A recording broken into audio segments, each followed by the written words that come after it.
mais uma vez, programa Saúde do Futuro. É uma honra estar entrando na tua casa, falando desse assunto que é tão importante, a saúde. A saúde ele engloba um monte de coisas, não só medicamentos, não só o médico, mas até como você vive, como que você enfrenta as coisas da vida no dia a dia. E hoje, estou com uma pessoa muito especial, muito especial. Quando eu começar a falar o currículo dele aqui, eu acho que vocês já vão mais ou menos adivinhar em casa. É uma das pessoas mais preparadas da nossa região do ABC, quiçá São Paulo também, porque na época do Covid, você ouviu muito falar dele. Ele coordenou toda essa questão do Covid aí em São Paulo e foi uma referência no Brasil na questão do Covid. Eu estou falando de que ele foi ele é secretário de Saúde aqui de São Bernardo do Campo, mestre em Ciências e Saúde pela Fundação ABC, coordenador do Consórcio Intermunicipal de Saúde, ele foi coordenador da Secretaria de Saúde do Estado de São Paulo, presidente da Fundação ABC, membro do Comitê Científico do Contingenciamento do Covid-19 no Estado de São Paulo, diretor do Conselho Nacional de Secretários Municipais de Saúde. Vou parar porque tem muita coisa para falar aqui dele. Quem é ele? Dr. Geraldo Hepler. Bom, muito obrigado por você estar aqui com a gente. Dê suas considerações aí. Esse é o Dr. Geraldo Hepler, uma referência na saúde no nosso estado, quiçá do Brasil. Bom, em primeiro lugar, eu quero agradecer o convite. É uma honra enorme estar aqui com vocês, principalmente falar sobre saúde, né? Saúde é uma coisa que, primeiro, é minha vida. Acho que desde que eu me formei já há muitos anos, eu labuto nessa área, labuto no SUS, né? Que eu acho que é importantíssimo e é importante que a gente fale de saúde. E o ideal de falar em saúde não é falar de doença, né? O ideal é que a gente fale de saúde. E eu acho que o nome do programa é perfeito. Eu quero até parabenizá-los, porque saúde do futuro é uma coisa assim, o que nos espera, né? Então, eu acho que isso é um assunto que a gente pode falar aqui umas 5 horas. Infelizmente, então, a gente não vai ter. Aí, de antemão, quero agradecer aqui a Medra. A Medra é o patrocinador do nosso programa, e inclusive está aqui hoje a CEO da empresa, Amanda Epaminondas também, um abraço para ele, toda a equipe da Medra Saúde. Depois você entra lá, medra.com.br, e você vai entender um pouco do que eu estou falando. Doutor Geraldo, nós estamos falando de saúde do futuro. O que aconteceu? Vamos falar onde é a sua casa. Hoje é o ABC, é São Bernardo, né? Mas o senhor fez muitas coisas. Na época da Covid-19, como que foi esse processo? Porque a gente acompanhou bastante, viu que foi uma coisa muito dura para o Brasil, e o senhor estava bem na linha de frente. Conta um pouco para a gente como foi isso. Então, o Covid-19, na minha opinião, foi um maior desafio que acho que todas as pessoas que trabalham com saúde tiveram. Para mim, então, eu nunca imaginei. Eu tinha lido, eu gosto de ler bastante, principalmente sobre história. Tinha lido muito sobre a gripe espanhola, lá no início do século XX, né? E foi uma surpresa quando aconteceu. E se vocês recordarem, no começo todo mundo falava, uma gripezinha, não vai dar nada, tal, né? E a hora que nós vimos o que aconteceu com o mundo. E foi um aprendizado, e aí eu tenho eu vou falar até uma certa decepção, eu vou falar hoje, porque eu estou vendo que o ser humano, com tudo que nós passamos, aprendeu muito pouco. A gente vê que as pessoas hoje ainda não estão preparadas, ou que a gente às vezes faz um apelo muitas vezes, né? Que nem nós temos falado que às vezes tem tido casos ainda. Agora, foi uma adaptação total do mundo, e principalmente para o nosso país, né? Se nós formos ver, nós não tínhamos máscaras, nós não tínhamos respiradores. Estávamos preparados. Totalmente despreparados. Então, foi uma coisa que veio para chacoalhar todo mundo. E é interessante, nós que estamos vivendo isso hoje em dia, a gente nota que as pessoas ainda não se adaptaram à nova vida. Hoje é uma nova vida. Sim. E eu tenho observado um fenômeno, até devemos ter muitos empresários que nos acompanham, a própria produtividade das pessoas hoje não é mais a mesma que nós tínhamos em 2019. Isso na saúde a gente tem notado bastante. Você vê que as pessoas atendiam, a quantitativa de pessoas que eram atendidas, hoje você vê que diminuiu bastante. Então foi um aprendizado. A gente tem discutido hoje, a gente fala muito do complexo industrial da saúde. E o Brasil ainda precisa também se adaptar a isso. E nós vimos o quanto a gente depende de outros países. E não só o Brasil. Mesmo a América, Estados Unidos também viu o quanto depende de outros países. Então nós temos que melhorar muito esse complexo. temos que melhorar numa série de fatores para que valha a pena a gente produzir as coisas aqui no Brasil novamente. Então, eu acho que isso foi um aprendizado. Espero que a gente, se tivermos uma nova pandemia, a gente seja melhor preparados. São Bernardo está preparado. Tá. Porque eu lembro que naquela época o senhor inaugurou o Pronto-Socorro Central, que foi exatamente, acho que no estado de São Paulo, não sei, no Brasil, foi uma referência, né? Nós, em maio de 2020, às vezes eu não acredito em coincidência, eu acho que acaso não existe. Tá. Então, inauguramos o hospital e foi na hora que eclodiu a pandemia. E nós temos, o hospital ele tinha uma previsão de 40 leitos de UTI. E a hora que nós vimos a necessidade que era desses pacientes mais graves, precisavam de um cuidado intensivo, nós fizemos aquele hospital, ele transformou num hospital com 100 leitos de UTI. E aí tem uma coisa que a gente hoje tem muito, não vou falar assim, foi uma referência por esse sentido. São Bernardo ninguém ficou sem atendimento, ninguém ficou sem leito.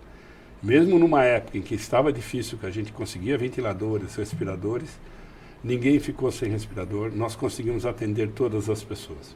Então, isso para nós foi assim, de extrema valia, como eu já tinha falado, um grande aprendizado e uma coisa que me marcou, acho que marcou não só a mim, né, marcou a todos, porque, e ficou uma marca na saúde principalmente, nós perdemos muitos amigos. Sim. Inclusive, perdi um diretor que trabalhava diretamente comigo, jovem, ele morreu. E não só ele, né? Nós perdemos vários funcionários na saúde. Porque, se você recordar, no começo a gente tinha medo do que estava acontecendo. Exatamente. Porque nós não conhecíamos. Eu falei, não sei se eu vou levar isso para minha casa, para minha família, para os meus filhos. Então, tudo isso foi difícil. Nós vimos no começo aquela história, vamos reservar um hotel. Nós até reservamos para alguns profissionais, porque o pessoal tinha medo de voltar para casa. Nós tivemos profissionais que dormiam no carro, com medo de levar essa doença para casa, né? Agora, teve uma outra grande coisa, né? Foi o salto na ciência que aconteceu. Por isso que a gente hoje não deve nunca negar a ciência. Conseguimos o desenvolvimento de uma vacina em tempo recorde. Sim. E outras, novas técnicas de construção de vacinas, de equipamentos, uma série de coisas, né? E isso, o aprendizado foi tão grande, hoje nós temos medicamentos que combatem o vírus. Nós não tínhamos isso antes. Hoje, se eu tenho um doente grave, ou que ele tem uma indicação, você dá um medicamento que você pode combater o vírus. E se nós pensarmos, nós estamos há 3 anos da pandemia. Isso é recorde. É um recorde, né? Não faltou, principalmente o Brasil, não faltou vacina para ninguém. Né? Como hoje ainda não falta, nós temos vacina. Né? E por isso que eu falei que a gente aprendeu, mas não aprendeu ainda. Porque as nossas coberturas vacinais hoje para a Covid estão muito baixas. Sim. Então a população precisa se conscientizar que precisa vacinar. Hoje tem as indicações claras, específicas. Então nós estamos hoje, inclusive o Covid entrou no calendário nacional de vacinação. Então é importante que as pessoas se vacinem. Mas olha, de antemão quero deixar os parabéns aqui. Aliás, eu fui usuário desse sistema na época do Covid, minha família foi, e principalmente na região de São Bernardo do Campo, é o que o senhor falou, não faltou atendimento. Se tivesse faltado, eu falaria aqui, mas não faltou. Todo mundo foi bem atendido. Lógico, os óbitos que aconteceram por fatalidade. O senhor acabou de falar, profissionais da saúde que estavam do seu lado também morreram, mas foi um grande aprendizado. Mas nós estamos falando de saúde do futuro, né?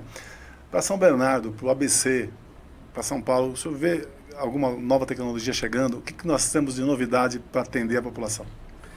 Antes disso, acho que cabe um adendo aqui. Aqui em São Bernardo, desde 2017, saúde é uma prioridade, né? O nosso prefeito Orlando Morando, ele bateu sempre nessa tecla. Temos dificuldades, temos dificuldade, Veja, a saúde, hoje, eu chamo que é a nossa ouvidoria, em todos os lugares, né? A educação tem problemas, no começo do ano na matrícula, no uniforme, na alimentação e tal. A saúde não, todos os dias nós atendemos em média de 10 a 15 mil pessoas. Então é verdadeira ouvidoria. Sim. É impossível que você atender 15 mil pessoas por dia, os 15 mil vão sair satisfeitos. Não, porque a hora que eles nos procuram, eles estão todos fragilizados. Ninguém vai procurar um médico para, né? A não ser que for fazer um exame periódico, um check-up. Então, eu acho que isso é uma coisa que ficou marcado, São Bernardo. E isso eu me fico extremamente feliz por ter feito parte disso, né? Espero que as pessoas que vierem no futuro também tenham essa prioridade. Então, hoje tem muita coisa nova acontecendo. Nós temos novos medicamentos, né? Agora nós temos medicamentos imunobiológicos, uma série de medicamentos novos para câncer, novas tecnologias cirúrgicas, as cirurgias robóticas hoje, que você tem a mínimo lesão. Sim. Então são coisas que a recuperação, né, é muito rápida, né? Se você pensar antigamente, vamos pensar, antigamente não, ainda hoje acontece, mas se eu fosse fazer uma cirurgia de vesícula, né? Sim. Eu tinha que fazer um corte na barriga, a pessoa demorava um tempo para recuperação. Hoje, com 2, 3 furinhos, você opera, às vezes a pessoa opera de manhã, à tarde está em casa. Você deshospitaliza também. E rapidamente. Então, isso são ganhos. E essa coisa está evoluindo, né? Eu lembro, na minha época de recém-formado, nós operávamos estômago das pessoas com úlcera. Uma era cirurgia, a gente tinha duas cirurgias clássicas, né? Hoje você raramente ouve falar que alguém opera, porque descobriu-se uma bactéria que causa a úlcera, você trata a bactéria, cura do estômago, o H. pylori. Então você trata isto. Então você hoje raramente se ouve falar. E é interessante, aquela cirurgia que nós fazíamos antes, hoje ela ficou restrita praticamente a tratamento de câncer. Sim. Então, como a coisa mudou, né? E vem mudando no dia a dia, né? Veja, antigamente, a hora que você recebia um exemplo típico, você recebia um diagnóstico de HIV positivo, né? Eu nunca esqueço isso. A primeira vez que eu falei para um paciente meu que ele era HIV positivo, era praticamente você dar um atestado de óbito de vida, né? E aí, hoje não, hoje virou uma doença crônica, ela está controlada, controlada desde que as pessoas sigam as instruções médicas, tomem o remédio, tudo. Então mudou, né? Isso também não invalida as ações preventivas, o uso do preservativo, sim, o sexo seguro, o uso de medicação das drogas injetáveis com cautela, tudo isso. Então, mudou muito e vai mudar cada vez mais, né? Como eu falei dos medicamentos, o câncer é a mesma história. Antigamente, você falou uma mulher que ela tinha câncer de mama, nossa. Hoje você vê, a pessoa opera, mesmo às vezes, veja, o ideal é que nós peguemos esse câncer numa fase inicial. Mesmo agora, alguns casos em câncer avançado, hoje você tem tratamentos em que você consegue regredir, né? Essas novas tecnologias que estamos desenvolvendo aqui na USP de Ribeirão, que são medicamentos fantásticos, aí, que são, você pega o próprio sangue da pessoa, trata aquele sangue e depois reaplica na pessoa, né? Então nós estamos fazendo isso, lá fora custa milhões de dólares. E hoje nós vamos fazer isso com o SUS logo logo. Ainda não está totalmente liberada para o SUS, mas logo logo nós vamos estar no SUS. Então, é diferente, né? Sim. E o mais interessante também, me permita, eu sei que eu estou falando bastante, mas o programa é seu. Eu falar do SUS, né? Sim, sim. O SUS que nós queremos, o SUS do futuro, né? Eu acho que isso tem muita coisa para crescer. Tem críticas, e geralmente quem critica o SUS não usa o SUS. As pessoas que usam o SUS raramente criticam o SUS. Geralmente a pessoa que às vezes pergunta assim, mas por que você não... É uma porcaria, o cara não sabe te dizer. Então, isso é uma coisa que eu acho que a gente tem que mudar esse critério. Se a gente pega a Inglaterra, por exemplo, o pessoal tem o maior orgulho do inglês, é o sistema de saúde deles. E o nosso sistema de saúde, lá atrás, quando ele foi feito, ele foi baseado no sistema inglês. Eu acho que hoje é melhor, inclusive. É um dos melhores. O sistema inglês e o canadense são muito parecidos. Mas o nosso acho que é melhor ainda. O nosso é melhor, porque nós oferecemos muito mais coisas que eles. Muito mais coisas, A gente tem cobertura total. Total. E é interessante, isso o brasileiro não valoriza. Se você um dia estiver na Inglaterra, precisa passar lá, a hora que você sair de lá, você vai ter que pagar. Aqui não. Recentemente nós atendemos uns americanos que estavam aqui em São Paulo, por um problema qualquer aí, passaram. Ele passou no final, ele foi lá na recepção e falou, onde eu pago? O cara saiu de lá assim, assustado, né? E eu tenho o oposto também, acho que muitos aqui devem ter. O cara estava nos Estados Unidos, passou mal, foi lá no hospital. Só que a hora que ele saiu, ele também ficou abismado. Passei só que o tamanho da conta. Aí ele ficou louco. Aqui também, só que é o contrário. Então, a gente tinha que admirar demais o sistema. Temos falhas? Claro que temos. Como eu falei para você, se atender 15 mil pessoas por dia numa cidade como a nossa, é fantástico. Até porque a porta de entrada dos melhores médicos é o HC. Sim. Quase pelo que eu saiba, todos os médicos, transplante, quando o Silvano Raia, Sérgio Miz, aquele pessoal começou com transplante no Brasil, começaram pelo HC. Todas as referências, né, doutor, o senhor sabe disso, vai pelo público. Todo mundo primeiro treina no público. Então você está sempre na mão dos melhores médicos, não é isso? E é isso que o pessoal não se conscientiza. Né? Você falou o nome de alguns aí. A maioria deles continuam lá. Continuam lá. Eles têm uma clínica privada, estão muito bem na situação, mas eles continuam lá. Porque é onde você aprende, é onde que as pessoas fazem. É a mesma história quando eles entram no hospital escola, né?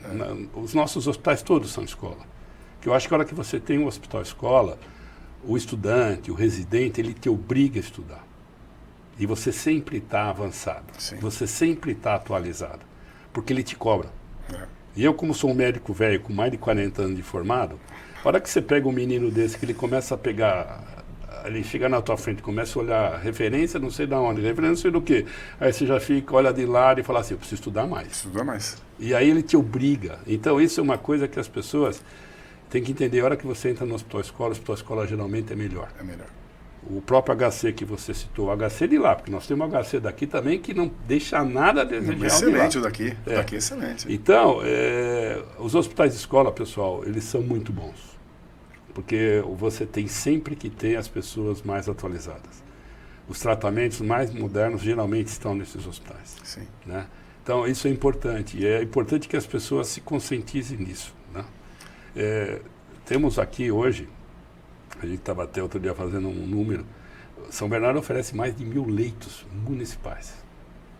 É mais leito do que muita cidade. Né? Não, tem muito mais leito que até que muita população de cidade. É verdade, é isso que eu quis dizer. Então, se a gente for observar, hoje a gente cuida desde uma unha encravada, vou falar assim, até uma cirurgia cardíaca. Sim. Uma cirurgia cardíaca do nenezinho. Nós operamos crianças de 600, 700 gramas.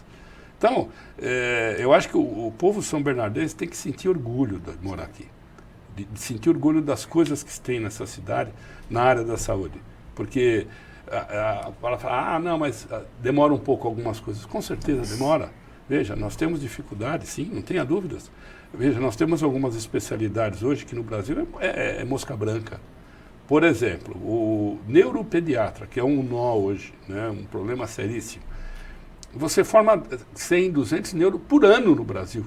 Imagina a população toda desse país. Geriatra, é outra especialidade dificílima, né? Mas a gente tem tentado suprir. E isso é importante. E outra, a gente tem um programa que eu acho, na minha opinião, que ele é revolucionário. Ele é simples e revolucionário. Porque as coisas simples, geralmente, a gente não valoriza.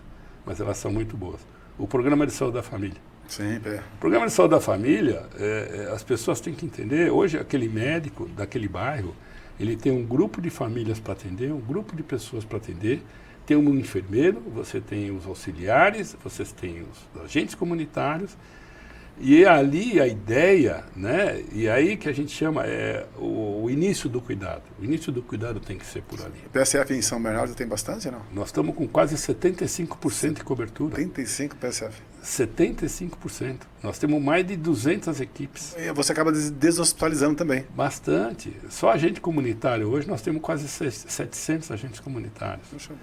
Então é um volume de pessoas enorme, né? E por que isso? Veja, o ideal, eu vou fazer um paralelo.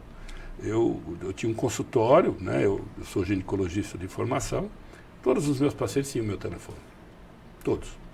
E a ideia da equipe de saúde da família é que aquela pessoa daquele bairro, que aquele médico cuida, conheça o seu médico, conheça o seu enfermeiro. O agente comunitário de saúde é a pessoa que entra na casa dela. Então, imagina a relação que se cria, né? Então, eu falo, por isso que eu falo, parece uma coisa muito simples. Que é? Mas é uma coisa revolucionária, porque ele sabe quando nasce uma criança, e o interessante de São Bernardo é isto. Nasceu um nenezinho lá no nosso hospital, Hospital da Mulher, a hora que ela tem alta, a consulta dessa paciente já está marcada da UBS. Se caso ela não apareça de 7 a 10 dias, o pessoal vai atrás dela. Para saber Cuidado o que mesmo. É para procurar, não, e assim, para você não perder uma, que a gente chama de janela de oportunidades, né? Tanto a mãe, quando ela fez pré-natal conosco, ela voltar para fazer os exames a posteriori, né? Tá? E é interessante, aí a gente vai fazendo o ciclo, né? Depois essa criança cresce, ela vai para uma creche conosco, depois ela vai para uma escola conosco. Então, eu vou falar quase que é uma sociedade fechada.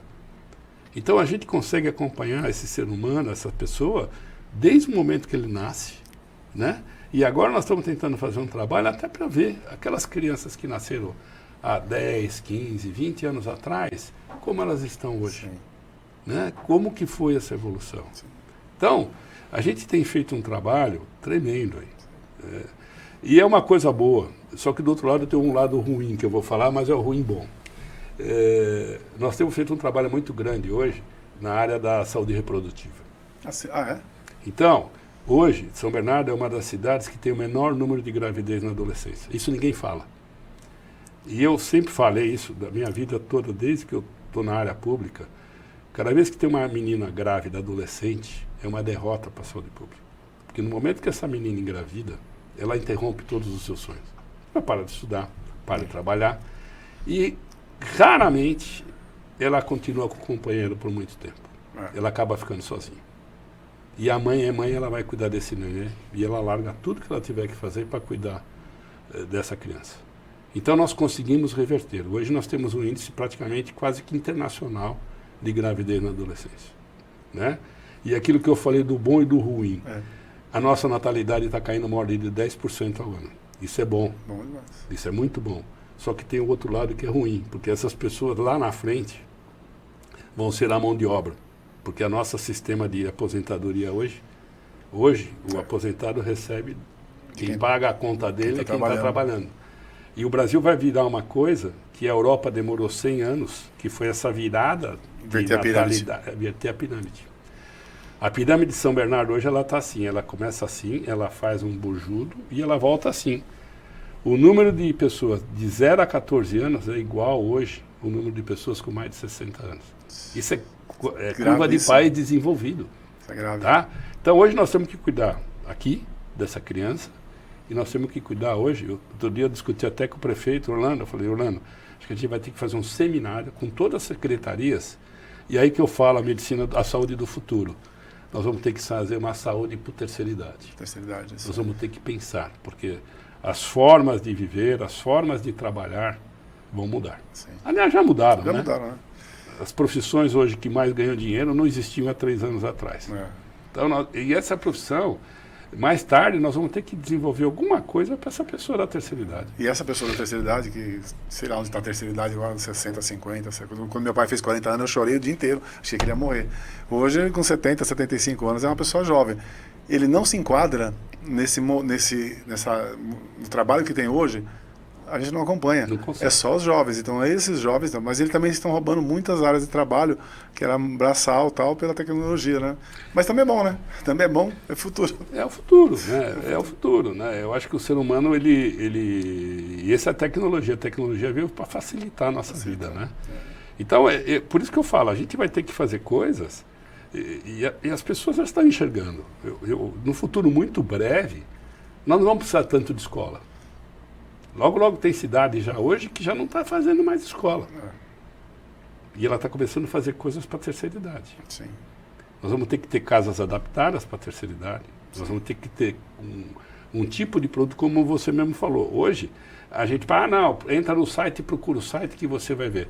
O pessoal da terceira idade tem dificuldade. Tem dificuldade ainda. Então, nós vamos ter que bolar, nós vamos ter que conviver com essa evolução. E, ao mesmo tempo, vamos ter que evoluir com alguma coisa lá para cuidar dessas pessoas. Casas adaptadas, né? Porque não vai dar para ter mais essas casas com um monte de escada, né? Porque o idoso ele tem mais chance de se cair, se machucar, fraturar. Então, é uma série de coisas que a gente vai ter que ir adaptando e é um mundo moderno aí, né? Olha, me deixa muito feliz aí, porque eu vejo que eu conheço bem a saúde, estou aqui na cidade de São Bernardo há 58 anos e a gente vê realmente a evolução que está acontecendo.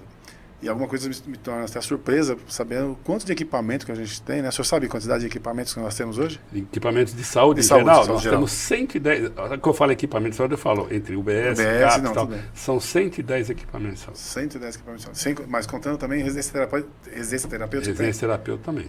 Tá? 110. É o que nós falamos, talvez a maioria dos municípios, que são estados do Brasil, não tem essa qualidade. Por isso que tem muita gente voltando a olhar para São Bernardo, e queria muito que a saúde do Brasil inteiro fosse parecida com a de São Bernardo, pelo trabalho que o senhor tem feito. Infelizmente o nosso programa é muito curto e eu gostaria que o senhor viesse em outros programas também. Eu queria fazer uma pergunta para o senhor, eu falei que não ia fazer, mas eu vou fazer.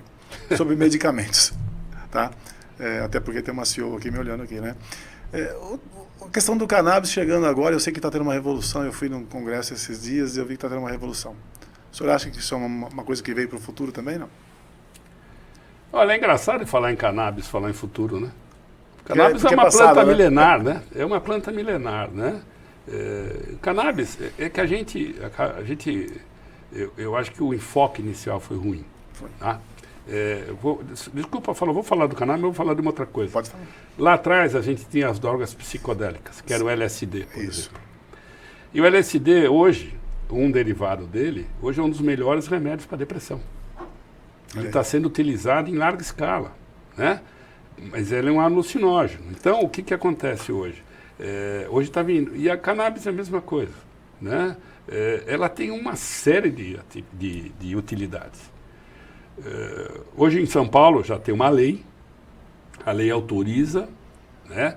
Vai ser distribuído, a gente ainda não sabe ao certo, nas farmácias de componentes especializados, que são as farmácias de alto custo, como todos conhecem. Sim. Hoje ainda as indicações são muito restritas, são poucas patologias. Mas eu creio que dia a dia isso vai ampliar. A gente sabe muito bem, às vezes as famílias têm aquelas pessoas que têm uma epilepsia ou têm aquelas convulsões reentrantes. Um dos melhores remédios hoje é o cannabis, não tem dúvidas disso, né? Só que para alguns casos, hoje a pessoa só consegue obter um medicamento através de uma ordem judicial. Sim. O que nós estamos vendo, São Paulo criou um comitê, o Estado de São Paulo, para estudar, e eu creio que isso aí cada dia vai ampliar, né?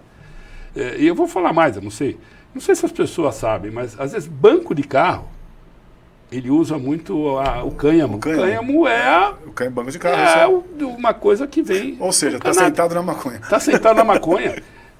Lá fora tem roupa feito com cannabis, com tudo. Tem um monte de utilidade. É que a gente no Brasil ficou esse preconceito, né? Mas eu acho que isso devagar vai mudar, porque é um produto que, apesar de não novo, né? Mas vai ficar e cada dia mais vai ampliar. E é isso que eu acho, às vezes, tem algumas coisas. E a hora que você conseguir facilitar mais o uso, digo, medicinal, com receita médica, orientação, aprovação na Anvisa, tudo bonitinho, vai ter uma grande vantagem, porque hoje ela é muito cara. Você vai conseguir baratear o custo. Economia de escala. É o que a gente sabe, né? Vamos por lá atrás, um medicamento, principalmente um medicamento novo, quando é desenvolvido, ele custa uma fortuna, porque você tem que pagar toda a pesquisa, desenvolvimento e tal. E a hora que você consegue fazer que mais pessoas consumam, a concorrência aumenta. Aí vão poder entrar novos players no mercado, esses caras vão conseguir e nós vamos baixar esse preço. E vai ser bom para todo mundo? Eu acho que sim, porque, eu volto a insistir, algumas doenças crônicas funcionam super bem. Aquelas dores crônicas, como eu falei, dos processos de convulsão reentrantes e uma outra série de patologias. Então, cada dia mais, né? É uma medicação antiga, mas nós estamos aprendendo a lidar melhor com ela. Que bom. Doutor Geraldo, eu quero te agradecer. Infelizmente, o nosso programa é muito curto, pelo tamanho, da sua grandeza aí como secretário. Gostaria muito, muito, muito que o senhor continuasse na saúde, não só de São Bernardo, mas gostaria que o senhor continuasse na saúde do Brasil, porque a tua história mostra que esse é o caminho. A gente vê quanto que o senhor é voltado para o altruísmo. O senhor tem feito uma saúde muito relevante na nossa cidade, quero te agradecer.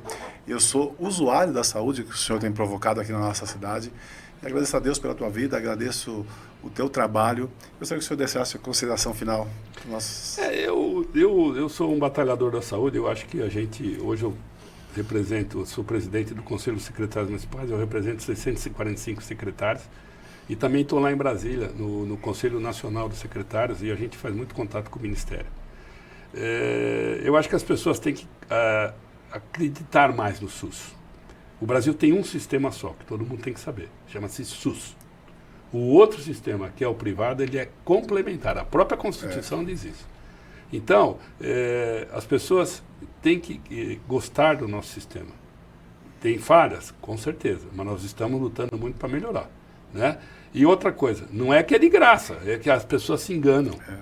Ele custa, porque você paga imposto. É isso aí. Quem paga o meu salário, quem paga esse medicamento, quem paga as coisas, são vocês. Somos nós, que a gente paga imposto. O SUS não é de graça. É isso aí. É de graça, você não tem que pagar na hora lá. Mas de alguma forma sai dinheiro do nosso bolso. Então, estou muito honrado de estar aqui. Um prazer enorme. Fico à disposição. Muito obrigado. E espero que a gente possa voltar outras vezes. Porque falar de saúde me empolga demais. Eu sei que eu falei muito. Muito Já obrigado, está convidado para o próximo programa. Muito obrigado, gente. Eu quero agradecer você que nos acompanhou até agora. Agradecer também a Medra, que tem patrocinado esse programa, Saúde do Futuro. Muito feliz com a qualidade do nosso programa hoje. Espero você até o próximo programa, se Deus quiser.